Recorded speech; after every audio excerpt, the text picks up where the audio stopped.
Good morning, everybody, and welcome to the Wallace Collection online, and welcome to today's family stream, The Adventures of Perseus. My name is Ollie, and I am work here at the Wallace Collections as a part of our learning team.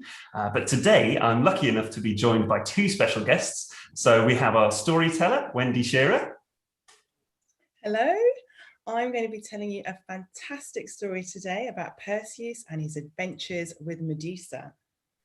Can't wait to hear what you've got in store for us, Wendy. It sounds like a bit of an exciting story. But I'm also lucky enough to be joined today by Millie Nice, artist and designer. I'm Millie. I'm an illustrator and an artist, and later on we are going to be making some artworks inspired by what we hear in Wendy's stories. Fantastic. As always, really exciting to see what Millie has in store for us a little later on. But before we get started with the stream, as always, we've got a little bit of housekeeping. So just to say, to make sure that if you are watching along at home, that you have a responsible adult with you at all times. And it's the job of that responsible adult to either ask any questions or submit any comments through the chat function at the side of the stream just there. Also, just to bear in mind, of course, the chat function is a public chat function, so that if you are going to make a comment or ask a question, that those comments and questions are appropriate for the family audience and don't include any kind of identifying information of any kind. We are, of course, monitoring the chat, but we're not responsible for any comments that are made there. So with all of that sort of serious business out the way, I'm going to hand over to Wendy for our story for today's stream. Over to you. Thank you. Hello again, everyone. I am so excited to be with you today. I am a storyteller, and I'm going to be telling you a wonderful ancient Greek myth. But there are also connections to ancient Africa. And I love telling African and Caribbean myths and folktales and ancient Greek myths. So this is an opportunity for me to share with you a fusion of both histories and stories. The story I'm going to tell you is about one of the Greek heroes, Perseus. I'd like to know if any of you at home enjoy or dream of flying. You might dream of flying, or maybe you actually fly. Well, in our story today, there is going to be flying all over the place. And so I want you to bring your biggest imagination, your wildest imagination, so that together we can bring all of the characters and the places to life. I have got the entire world with me today to show you where we're going to be flying. Well, it's my globe. So let me show you where we're traveling to in our story. It's very, very heavy, so bear with me for a second here. Our story of Perseus starts in ancient Greece, right here at the top in Europe. Maybe you can see that. But then our hero is going to be flying all the way for a few battles in North Africa. He'll be going to Libya, maybe stopping off in Egypt. We're going to drop off in Ethiopia, and we might even head back over towards the mountains here. So there's going to be a lot of moving around. And as you can see, Greece and North Africa are very, very close. So it's not surprising that our heroes darted about in the stories. So let us begin. Are you sitting comfortably?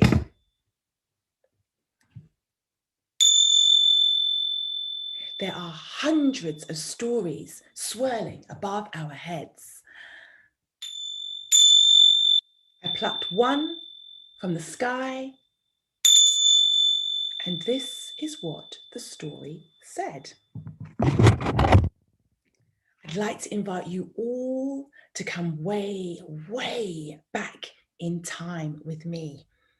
Our story is set in ancient Greece, a place that is filled with rocky mountains and deserts and olive groves and sun that blazes down from the sky. Now, at this time, the Greeks were also looked down upon and ruled by gods and goddesses. Yes, Now, these gods and goddesses, they lived up in the heavens on a place called Mount Olympus. I wonder if you can imagine a place high up above the world and the universe where giant gods and goddesses would look down and decide what they should do with these mere mortal humans. Well, let me introduce you to a few of the gods in our story today. Some of you might know them. There was Zeus, who is the king of the gods. And my Zeus here is carrying a thunderbolt because all of these gods had their own super power and sign. They could transform into anything. And Zeus's symbol was the symbol of a lightning bolt. So he could strike lightning anywhere, at anyone, at any time. We're also going to meet Zeus's daughter, perhaps you know, Athena. Now, Athena is known as the goddess of wisdom. And so her symbol is an owl because she's known to be quite wise. She's also the goddess of war and fighting. She's quite a fierce goddess there. And so you often see her with a shield and a sword. We're also going to meet the messenger of the gods. Perhaps some of you know who was the messenger of the gods. And I have him here. He is known as Hermes. And he would fly with his winged sandals and sometimes with wings on his helmet to carry messages back and forth from Mount Olympus and down onto the earth. We're also going to meet or hear about the god of the sea. Perhaps you know who this is, one of Zeus's brothers, Poseidon. And Poseidon was a god who would control the storms and the sea life, and his symbol is the trident. He could strike fear and also conduct or control rather any sea monsters that might appear. So look out for him in our story today. So there you have a little introduction to some of these gods who could transform and shapeshift into anything they wanted at any time. But back to our hero, Perseus. He was not just a Greek hero. He was in fact a demigod. He was the son of Zeus and Danae, who was a mortal. And so he had a few powers of his own. Now, Perseus was known to be quite an adventurer. Oh, he grew up eventually to be quite fierce, quite noble. But the point that we're going to tell you about in the story today is when he was set a task, a very, very fierce task, to grab the head of one of the monsters of the Gorgons, Medusa. Medusa was one of 3 sisters, and she was the only mortal sister, but she was said to have hair that were snaking around her head, snakes that were so poisonous and venomous that one bite would send you to death. But not only that, Medusa's face was said to be so scary that if she looked at you, you would turn to stone. Well, imagine being set a task to grab the head of Medusa. How would you do it? What would you need? Well, that was Perseus' problem. He wandered about thinking, well, even though he was a hero, how could he grab? He didn't even know where to go.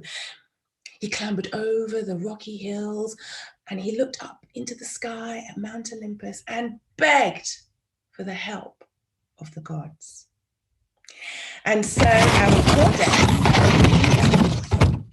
flew down and decided to take pity on him.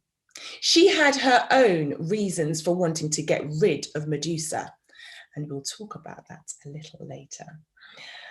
She offered some help to Perseus.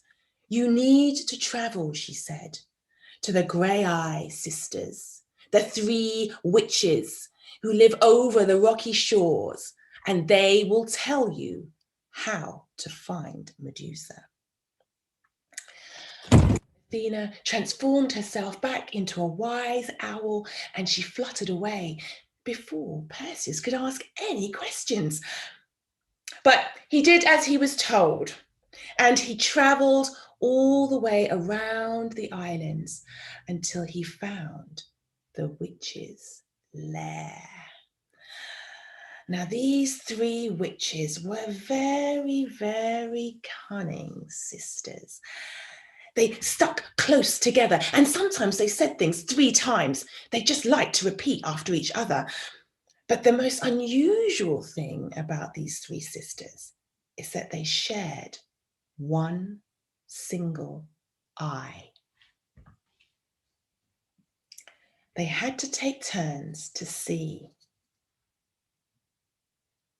And so, when they were sitting around their cauldron, stirring up spells and thinking of wicked deeds to play as vengeance on their enemies, one of the sisters heard some gravel crunching in their lair.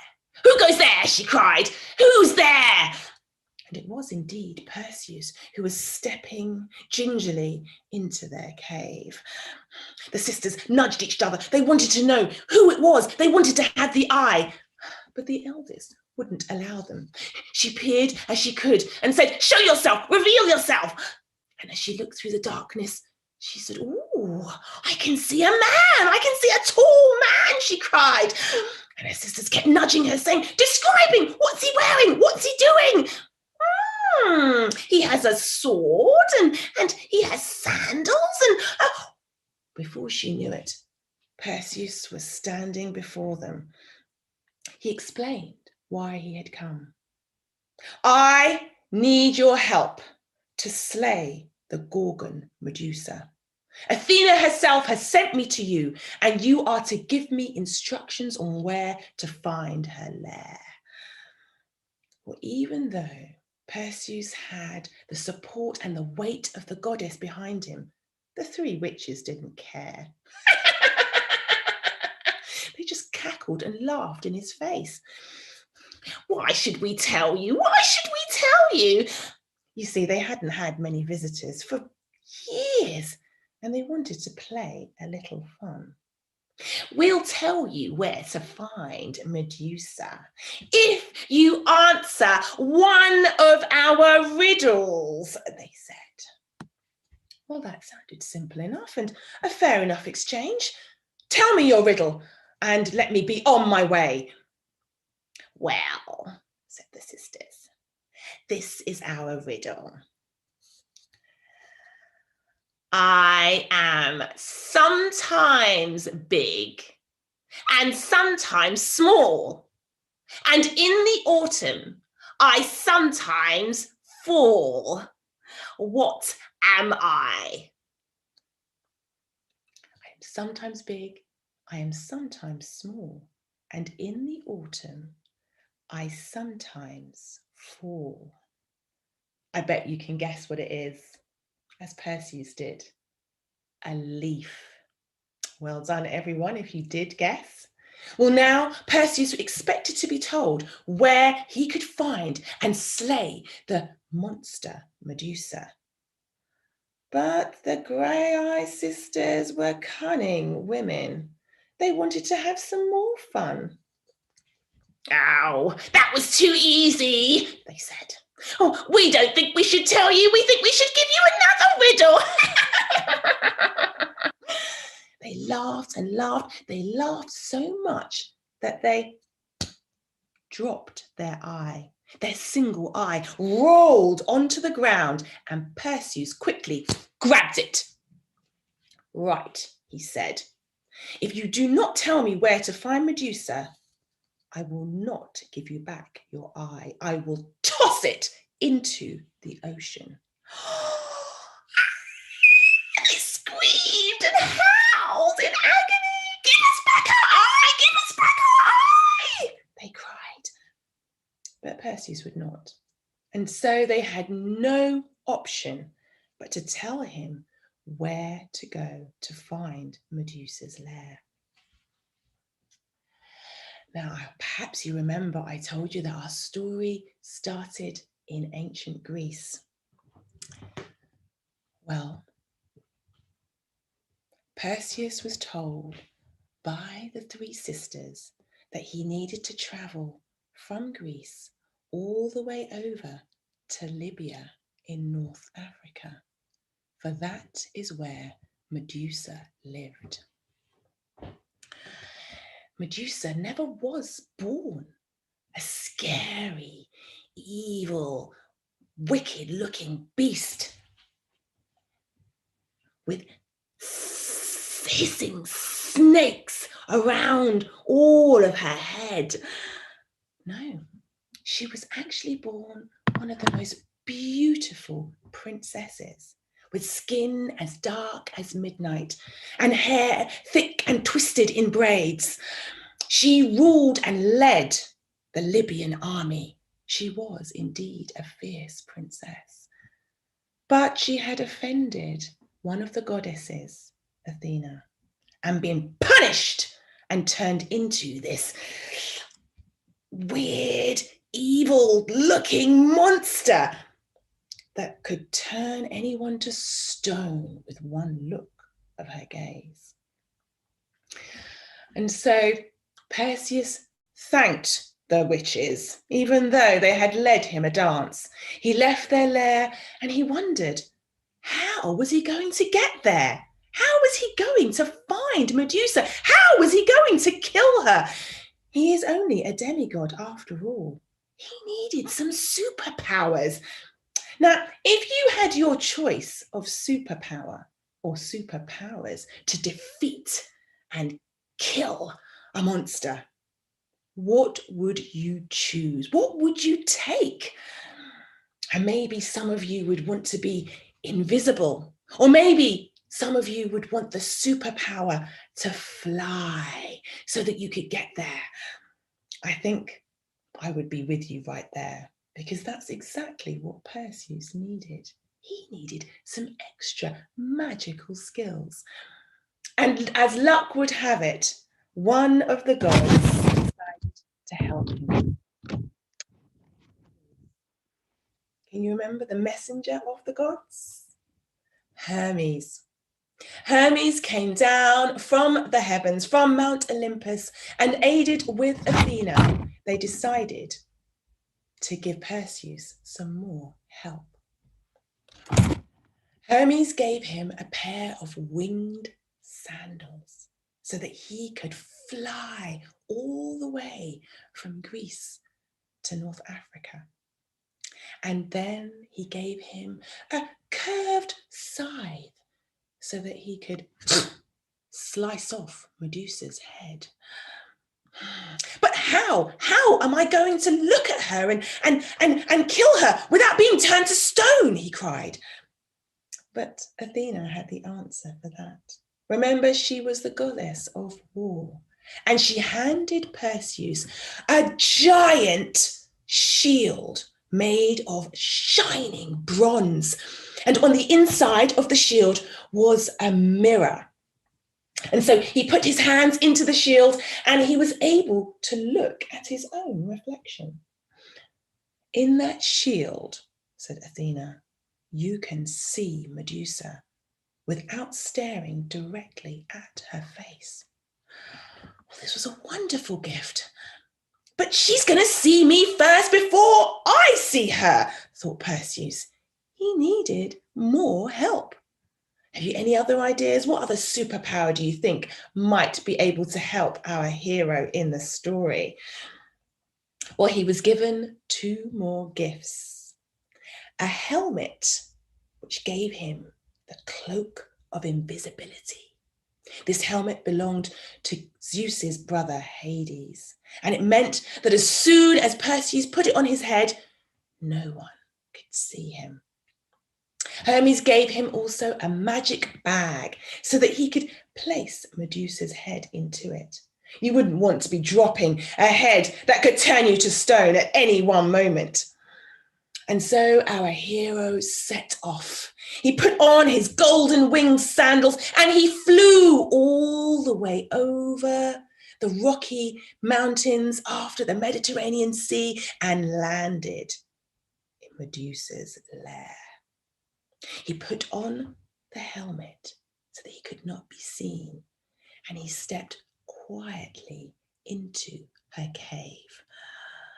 But even though he could not be seen, he could still be heard. He could still be smelt. And Medusa, she heard his feet crunching on the rocks and the gravel in her cave, and her snaky hair pricked up their eyes, and they pricked up their nostrils, and they sniffed and they smelt the blood of a human. They knew someone was near, someone that they should fear. This was not going to be an easy battle.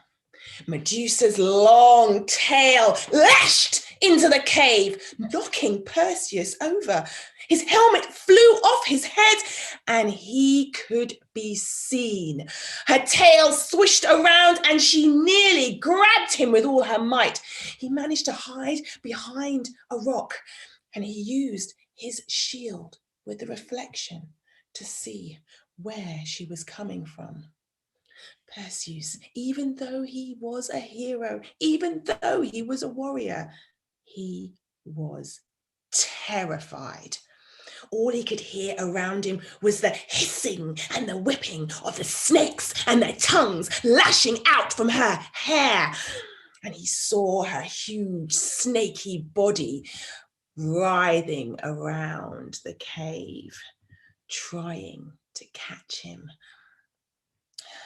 It took a long time, but somehow Perseus managed to dart away from her eyes, all of the eyes around her head. He used the shield and then within a moment used the scythe and cut off her head. Medusa's head, filled with snakes and blood pouring out, which was poisonous, was suddenly in his grasp. He grabbed the head and quickly shoved it into his magic bag because he did not want to accidentally turn himself to stone. He had achieved his task, and you might think that after all of that, he would just simply fly back to Greece and deliver the head as he was asked. But if you had a head that could turn people to stone, what might you get up to before returning it? Yes, I know exactly what you're thinking. And Perseus was the same. He thought, I think I'll just set a few wrongs to right. And so he flew with his golden sandals all the way over to the coast of North Africa, across Libya towards Tunisia and Morocco, where he could find the Titan Atlas. Atlas was a Titan who had been punished and charged with holding up the sky, holding up the earth. And he was there for eternity, struggling like this. Imagine that. Well, somehow he had offended Perseus on one other occasion to pay some revenge. He flew past the Titan Atlas and he held out Medusa's head. And with one look of her face, the snakes came to life and they turned Atlas to stone. The Titan crumbled right where he was, turned solid. And to this day, you can still see where he remains. For he has been named after the Atlas Mountains that are right across North Africa from Morocco down to Libya. That is where Atlas still remains.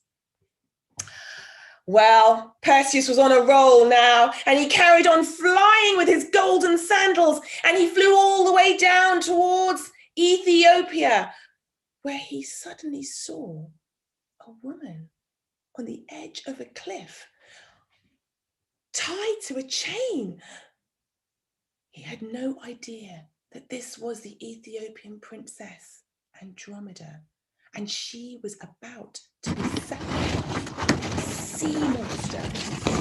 Her mother had offended one of the Nereids, daughters of the sea monster, and as punishment by Poseidon, can you remember, the god of the sea, they had now demanded that their daughter be sacrificed. The offense had been to say that she was the most beautiful, even more beautiful than the Nereids. And they were so offended that they were going to deliver up Andromeda to this sea monster. There she was, giving up her life. She had no way of escaping. As the sea monster rose from the depths of the sea, Perseus came flying by on his winged sandals. He instantly fell in love with Andromeda. He knew that he had to save her life. And he took out Medusa's head from his bag and again held her gaze to the sea monster. And just as it rose from the sea, its entire body was frozen, turned to stone. What an adventure! He had cut off Medusa's head, turned a titan to rock, and now gotten rid of a sea monster, all in a day's work for our ancient Greek hero. Well, I'm afraid that is where we have to leave Perseus for today, but I hope that you have enjoyed that story. Well, thank you, Wendy. What a fantastic story, and what an adventure as well. So many places to visit, different monsters and things to do.